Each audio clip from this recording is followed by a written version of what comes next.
உச்சி முதல் பாதம் வரை ஒன்ன தொட்டு உடம்பெங்கும் கைரேகை சூட்டட்டுமா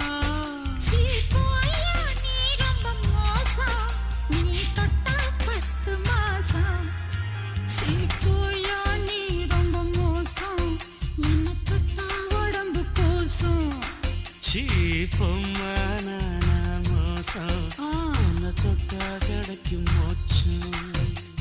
வெள்ளரிக்க தோட்டத்தில வெள்ள முயல புடிக்கி வெள்ளோட்டம் பார்க்க போறியா